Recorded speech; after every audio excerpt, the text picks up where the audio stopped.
Selamat pagi semuanya. Bagaimana kabar kalian pagi hari ini? Sehat selalu dan tetap semangat dalam mengikuti pembelajaran. Hari ini kita belajar tematik tema 7, subtema 3, pembelajaran 3 sampai 4. Sebelum mulai pembelajaran, sebaiknya kalian berdoa terlebih dahulu.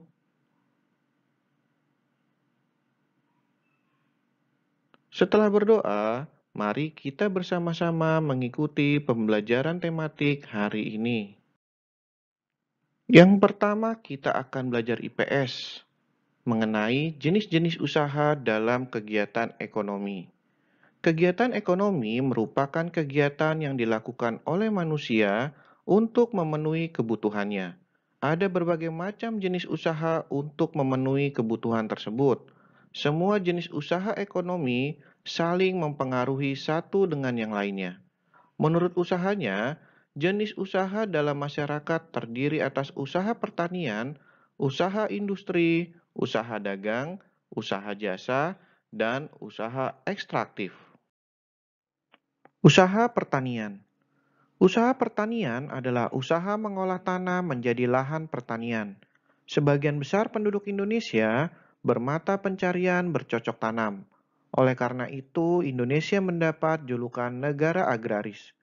Pertanian adalah usaha mengolah tanah dan menanaminya dengan jenis tanaman yang bermanfaat. Pertanian di Indonesia biasanya dikerjakan oleh petani di pedesaan. Mereka bekerja secara perorangan dengan tujuan memenuhi kebutuhan sehari-hari. Namun, ada pertanian yang diusahakan oleh perusahaan besar. Usaha ini bertujuan menghasilkan tanaman produksi. Usaha industri.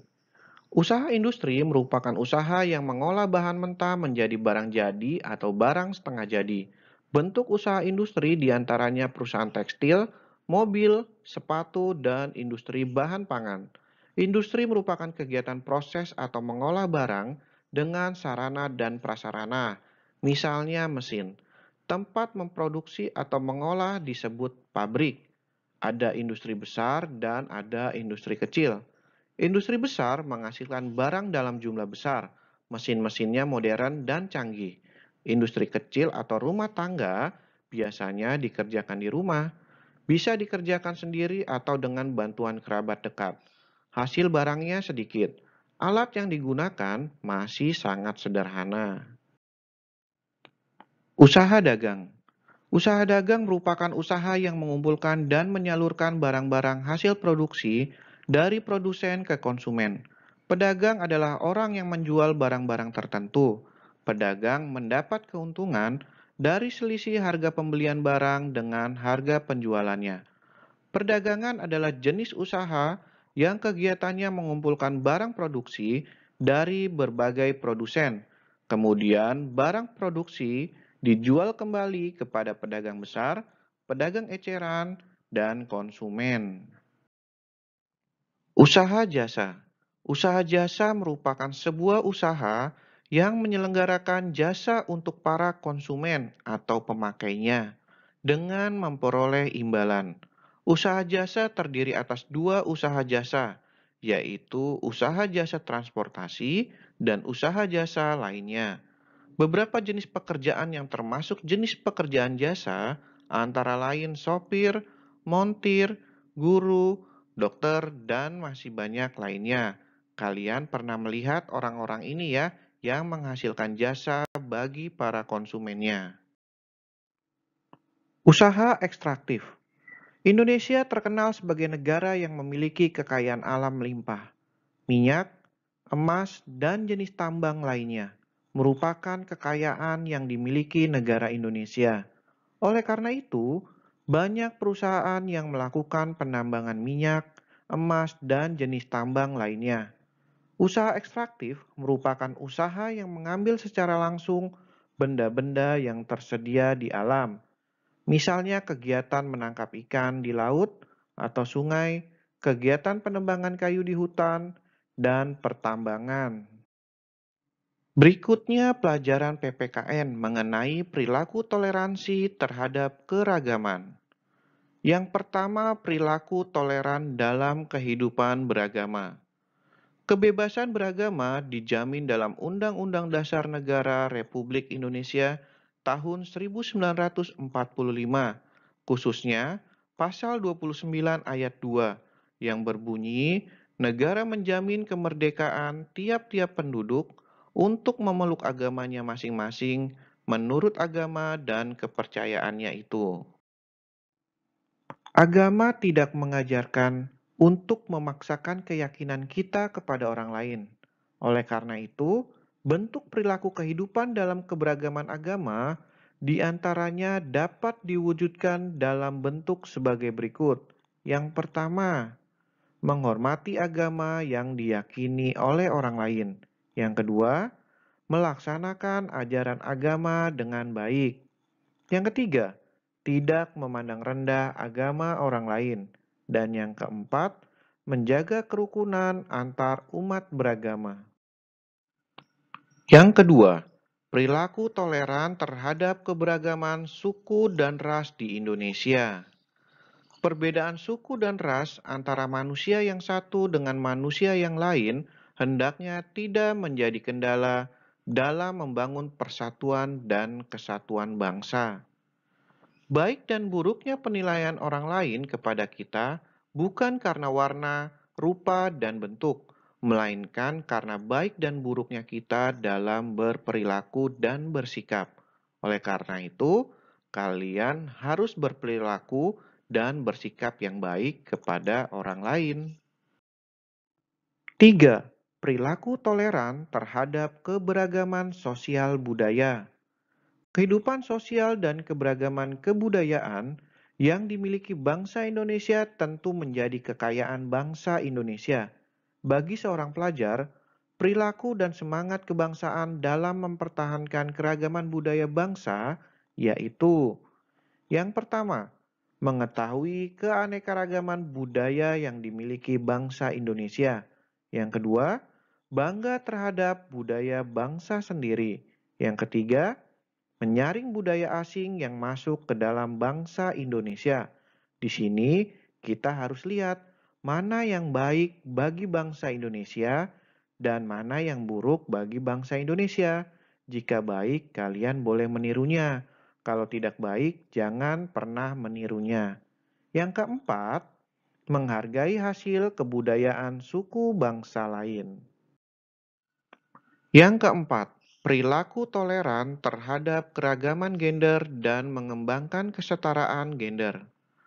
Tuhan telah menciptakan manusia dalam dua jenis, yaitu laki-laki dan perempuan.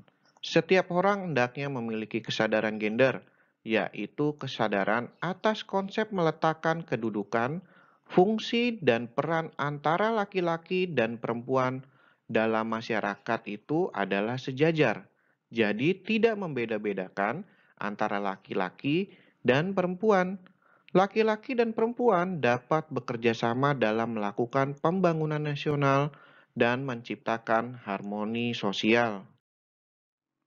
Keragaman gender dapat menjadi kekuatan bagi bangsa Indonesia. Apabila masyarakat Indonesia menyadari bahwa setiap manusia memiliki hak, kewajiban, dan tanggung jawab yang sama. Adapun sikap yang dapat dikembangkan dalam menghormati keragaman gender, yaitu tidak membedakan teman laki-laki dan perempuan dalam berteman. Kalian tidak boleh membeda-bedakan ya, teman laki-laki ataupun teman perempuan. Memberikan hak yang sama antara laki-laki dan perempuan. Tolong-menolong tanpa membedakan jenis kelamin. Penerapan sikap toleransi dalam kehidupan sehari-hari. Sebagai anggota keluarga yang baik, kita harus memiliki sikap toleransi terhadap perbedaan yang ada untuk mewujudkan persatuan Indonesia. Toleransi adalah sikap menghargai dan menghormati perbedaan antar manusia. Melaksanakan sikap toleransi bukan merupakan hal yang mudah, sehingga harus dimulai sejak dini dan dari lingkungan terkecil di masyarakat, yaitu keluarga.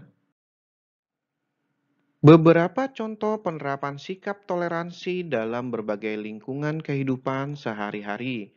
Yang pertama di lingkungan keluarga.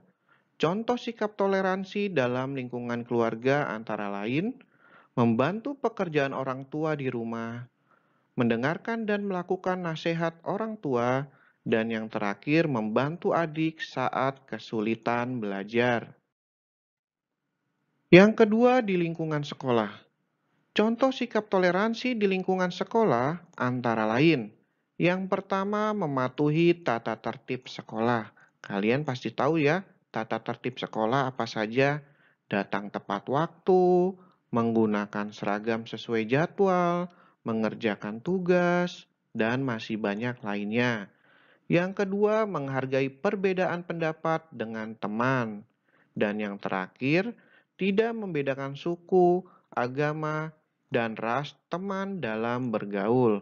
Di sini kalian tidak boleh memilih-milih teman atau membeda-bedakan teman karena suku, agama, dan rasnya.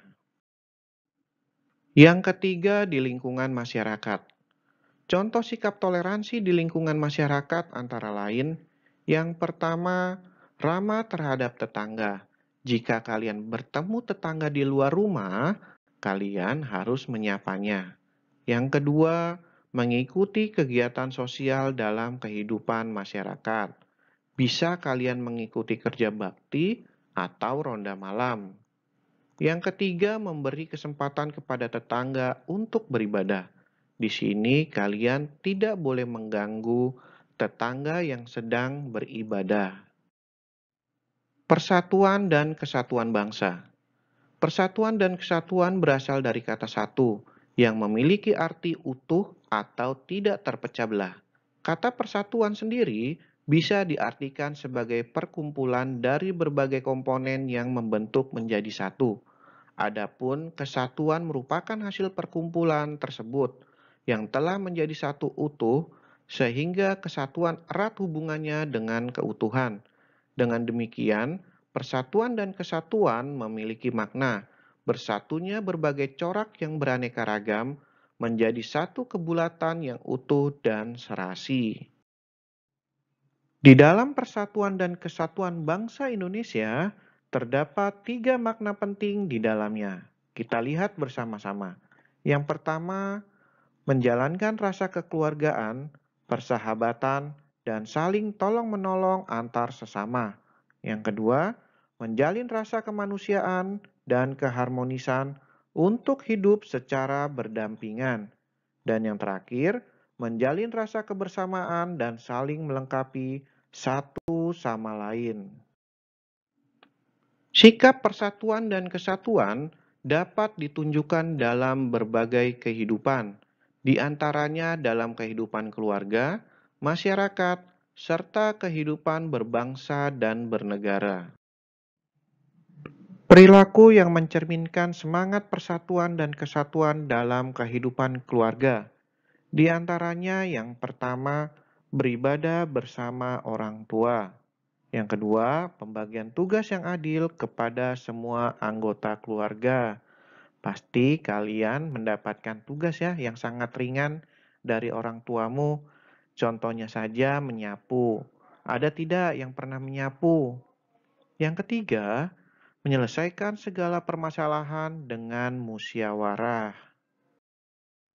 Contoh perilaku yang mencerminkan persatuan dan kesatuan dalam kehidupan masyarakat.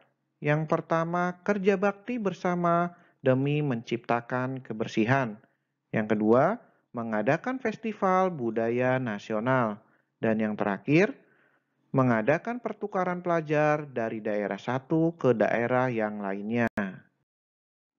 Perilaku yang mencerminkan persatuan dan kesatuan dalam kehidupan berbangsa dan bernegara, di antaranya memperluas pendidikan di berbagai negara dengan tujuan pengembangan pembangunan, berperan serta dalam kegiatan-kegiatan sosial kemasyarakatan, mengharumkan nama bangsa dengan mengikuti lomba dalam tingkat nasional maupun internasional. Setelah kalian memperhatikan pembelajaran hari ini, saatnya kalian mengerjakan tugas tematik.